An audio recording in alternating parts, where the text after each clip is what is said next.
ഈ പരിശുദ്ധമായ റജബിൽ അസറിന് ശേഷം ആരെങ്കിലും ഈ ദുആ ഇരു കരങ്ങൾ ഉയർത്തി, വെറുതെ പറഞ്ഞാൽ പോലെ 2 കരങ്ങൾ ഉയർത്തിയിട്ട് അള്ളാഹുവിന്റെ ദർബാറിലേക്ക് ഈ ദുആ പറഞ്ഞാൽ മഹാരഥന്മാർ രേഖപ്പെടുത്തി വെക്കുന്നു, അവൻ സ്വർഗം കണ്ടിട്ടല്ലാതെ മരിക്കൂല.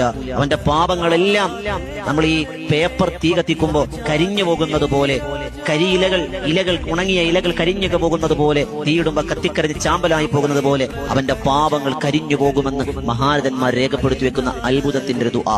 ഏതാണ് ആ ദുആയാണ് സ്ക്രീനിൽ കാണുന്നത്. കേട്ടോളി.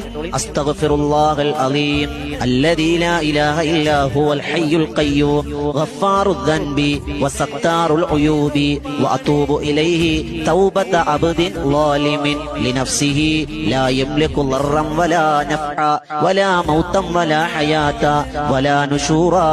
ഈ പരിശുദ്ധമായ റജബിൽ ഒരു സുബ്ഹാനല്ലാഹ് പോലും, ഒരു അസ്തഗ്ഫിറുല്ലാഹ് പോലും ഒരുപാട് പർവ്വത സമാനമായ പ്രതിഫലം അല്ലാഹ് തരുമെന്നാണ്. അതുപോലെ നേരെ മറുവശം കൂടിയുണ്ട്. ഈ റജബിൽ ഒരു തെറ്റ് ചെയ്താൽ ഏറ്റവും അക്സറു ഇഖാബ മിൻ അംദില്ലാഹ്, അള്ളാന്റെ ഭാഗത്ത് നിന്ന്